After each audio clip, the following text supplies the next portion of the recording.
और अगर आपकी किसी लड़की पे नज़र टिक गई और लड़की बोलेगी कि ये तो ठरकी है, मुझे ही देख रहा है, जबकि आप ठरकी नहीं हो और लड़की को ये नहीं पता कि आप ठरकी हो, जबकि आप ठरकी नहीं हो, लड़की समझ रही है आप ठरकी हो, जबकि लड़की को ये पता नहीं है कि आप एक अनकॉन्फिडेंट स्पीकर हो, लैक ऑफ कॉन्फिडेंस है आपके अंदर। अस्सलाम वालेकुम and welcome back to my channel. आज हम प्रेजेंटेशन टिप्स सीखेंगे, किस तरह प्रेजेंटेशन प्रॉपरली देनी है जिससे लोग इम्प्रेस हो, कन्विंस हो। देखें, फर्स्ट ऑफ कोई भी प्रेजेंटेशन या कोई भी दुनिया में काम करने से पहले, उसको ऑडियंस के सामने परफॉर्म करने से पहले, लाइव जाने से पहले आपको प्रैक्टिस करनी पड़ती है, ब्रेनस्टॉर्म आइडियाज़ करने पड़ते हैं और प्रैक्टिकल करने से पहले इन शॉर्ट प्रैक्टिस करनी पड़ती है अच्छी सी। और उसके बाद जब आप प्रैक्टिस कर लेते हैं अच्छी सी, उसके बाद जब आप प्रेजेंटेशन देने के लिए जाते हैं, जब आप ऑडियंस के सामने आते हैं, तो फर्स्ट ऑफ अल्लाह के नाम से बिस्मिल्लाह करनी है आपने, अल्लाह के नाम से शुरू करना है आपने। उसके बाद आपने बी कॉन्फिडेंट वाला फॉलो करना है टिप। बी कॉन्फिडेंट मतलब 100% कॉन्फिडेंस चाहिए आपका, क्योंकि अगर आप 100% कॉन्फिडेंट नहीं है तो लोग फर्स्ट ऑफ आपको सुन रहे होंगे। आप जब कॉन्फिडेंस लूज कर जाएंगे और अपनी गलतियों को खुद ही कैच करके रिपीट करेंगे और वापस से कंटिन्यू करेंगे, तो लोग समझ जाएंगे यहाँ पे इसने बंड मारा है, यहाँ पे ब्लंडर किया, यहाँ पे एरर किया, यहाँ पे मिस्टेक की है। 4 वर्ड्स का मतलब एक ही है, गलती। लोग ये समझ जाएंगे यार अब इसने गलती की है। फिर उसके बाद लोग आपकी गलतियों को कैच करेंगे, आपको सुनने पे इंटरेस्ट लूज कर जाएंगे। और अगर आपने अपने कॉन्फिडेंस को बिल्कुल बूस्टेड रखा, टॉप पे रखा, बिल्कुल 100% रखा, तो लोग आपकी गलतियों को छोड़ देंगे, आप पे फोकस करेंगे। तो अगर आप अपनी गलतियों को खुद ही पकड़वाना चाह रहे हैं और लोगों का जो फोकस है वो अपनी गलतियों पे लाना चाह रहे हैं, तो अपने कॉन्फिडेंस को आपने लूज़ कर देना है, जो कि कोई भी नहीं चाहता। सारे के सारे चाहते हैं मैं कॉन्फिडेंटली बोलूं और कोई मेरी गलती ना पकड़े, और पकड़ भी ले तो मुझे डिग्रेड ना करे। तो उसके लिए अच्छी बात क्या है कि आपने कॉन्फिडेंस के साथ अपनी स्पीच डिलीवर करनी है। हड हरामी पे उतर नहीं जाना कि अगर कोई आपसे ये जो रूल है प्रेजेंटेशन के अंदर यूज़ होगा, ठीक है, ये रूल आपने इन्फॉर्मेशन लेने के लिए यूज़ नहीं करना कि आप अगर गलती पर हैं 2 + 2 5 होता है आपके मुताबिक, और कोई आपसे कि 2 + 2 4 होता है, तो आप बोलते नहीं मैं कॉन्फिडेंट हूँ, मैंने गलती की तो क्या हो गया, मेरी गलती, मेरा पॉइंट बिल्कुल सही है, आप गलत हो। नहीं, ऐसा नहीं है। ये वाली टिप आपने सिर्फ और सिर्फ प्रेजेंटेशन देते हुए यूज़ करनी है। तो भी कॉन्फिडेंट रहेंगे आप, खुद अपनी गलतियों को कैच करके वापस नहीं आएंगे, सॉरी मोरी नहीं करेंगे बिल्कुल भी, क्योंकि लोग फिर समझ जाते हैं। और यकीन करें, जो लोग ऑडियंस में बैठे हुए होते हैं अक्सर तो इंटरेस्ट ही नहीं लेते आप क्या बोल रहे हैं। कुछ होते हैं जो इंटरेस्ट ले लेते हैं, वो सिर्फ ये लेते हैं कि आप कुछ बोल रहे हैं। कुछ होते हैं इंटरेस्ट लेते हैं, वो ये देखते हैं कि आप क्या बोल रहे हैं। कुछ होते हैं इंटरेस्ट लेते हैं, वो ये देखते हैं कि कौन बोल रहा है। कुछ होता है बोलते हैं कोई भी बोले मुझे क्या। कुछ होते हैं वहाँ पे नुक्ताचीनी करने के लिए बैठे हुए। तो जो बंदा गलती पकड़ता है वो आपकी एक गलती होने के बाद फोकस करता है, और फिर वो बंदा सिर्फ फोकस नहीं करता नुक्ताचीनी करने के लिए, गलती पकड़ने के लिए, बल्कि पूरी ऑडियंस में ये चीज़ फेमस हो जाती है, ऑन द स्पॉट फटाफट स्प्रेड हो जाती है, फैल जाती है। ये अवेयरनेस लोगों को मिल जाती है कि इस बंदे ने, जो कि स्पीकर है, जो कि प्रेजेंटेशन दे रहा है, जो स्पीक करता है उसे स्पीकर कहते हैं, जो स्पीच दे रहा है, तो इस बंदे ने गलती कर ली है। फिर वो बोलते हैं यार इसने एक गलती की है, पता नहीं और कितनी की होगी, चलो अब इसकी गलतियां पकड़ते हैं। तो एक ह्यूमन साइकी है, खुद भले गलती से भरा हुआ हो, अगले की गलती पकड़ेगा, ठीक है। तो सबसे पहले आपने कॉन्फिडेंट रहना है। उसके बाद आपने अपनी बॉडी लैंग्वेज यूज़ करनी है, मेंटेन करना है आई कांटेक्ट अपनी ऑडियंस के साथ, इन फेशियल एक्सप्रेशन को यूज़ करना है according to your words, your tone and your sound. For example, आप किसी डिजास्टर की बात करते हैं, या फॉर एग्जाम्पल आप किसी टारगेट किलिंग की बात करते हैं। टारगेट किलिंग के अंदर क्या होता है कि कोई बंदा एक्सप्लेन करता है उर्दू में, तुझे पता है वे वहाँ पे बम पड़ गया है सदर में, यूनाइटेड बेकरी के सामने, उफ अल्लाह जो नुकसान हुआ है लोगों का यार, बच्चे बेचारे रगड़े में आ गए यार, उनका क्या कसूर था यार। ये होती है उर्दू में किसी किस्से को बताना।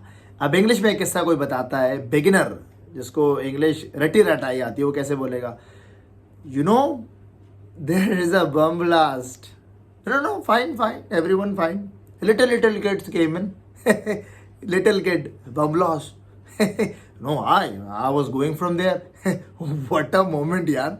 तो कोई डरेगा? कोई भी नहीं डरेगा। कोई कन्विंस होगा? कोई भी नहीं होगा।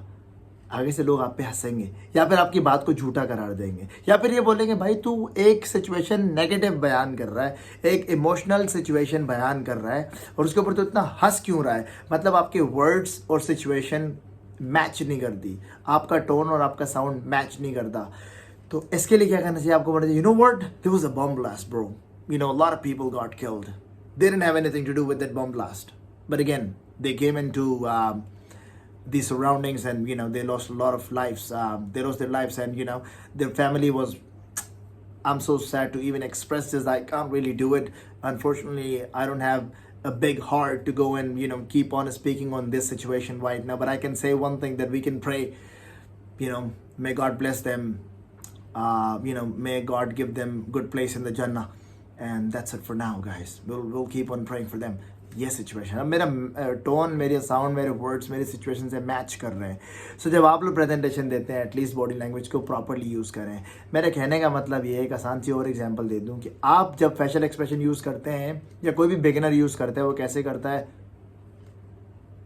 अगर आपकी ऑडियंस में कोई लड़की होगी और आप पे उसकी नज़र टिक गई, क्योंकि आप जब फेशियल एक्सप्रेशन के साथ साथ आई कांटेक्ट करते हैं, तो आप ऐसे आंखें खोल के एक ही बंदे को देख रहे होते हैं. वो बेचारा ना खुजा सकता है, ना हिल सकता है, बोले तो मुझे ही देख रहा है. और अगर आपकी किसी लड़की पे नज़र टिक गई और लड़की बोलेगी कि ये तो ठरकी है, मुझे ही देख रहा है, जबकि आप ठरकी नहीं हो, और लड़की को ये नहीं पता कि आप ठरकी हो, जबकि आप ठरकी नहीं हो, लड़की समझ रही है आप ठरकी हो, जबकि लड़की को ये पता नहीं है कि आप एक अनकॉन्फिडेंट स्पीकर हो. लैक ऑफ कॉन्फिडेंस है आपके अंदर. आप अभी घबरी हुए हो, घबरा रहे हो, आप सही से बात नहीं कर पा रहे, आप अपनी टोन को, साउंड को, वर्ड्स को मैच नहीं कर पा रहे सिचुएशन के साथ. और आपकी जो स्पीच है उसके अंदर जो आई कांटेक्ट करना है वो आप गलत कर रहे हो. एक बंदे को ऐसे करके देख रहे हो, गलत है भाई. आपको मूव अराउंड करना चाहिए, आपको अपनी नज़रों को दौड़ाना चाहिए. एक के बाद ऐसे एक को देखें, फिर ऐसे देखें, फिर ऐसे बातें करते हुए ऐसे देखें, फिर यूँ देखें इधर उधर, यानी कि ऐसे.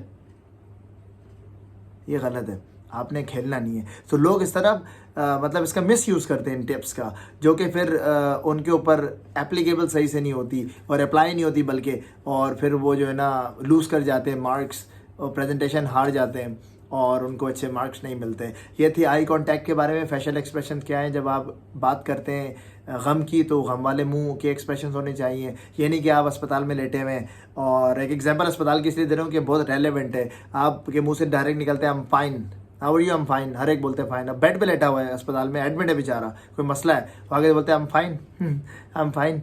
अबे भाई तू बीमार है. अब वो सिक बोलेगा तो क्या बोलेगा, I am sick, I am not feeling well. हंस रहे. अबे भाई एक बीमार आदमी तो हंसता नहीं है, उसकी तबीयत ख़राब है, क्योंकि उसको ये पता नहीं है कि यार मेरे वर्ड्स हैं सिक वाले, नॉट फीलिंग वेल वाले, और मेरे जो मुंह पे स्माइल है, फेशियल एक्सप्रेशन जो मेरे वर्ड से मैच नहीं कर रहे.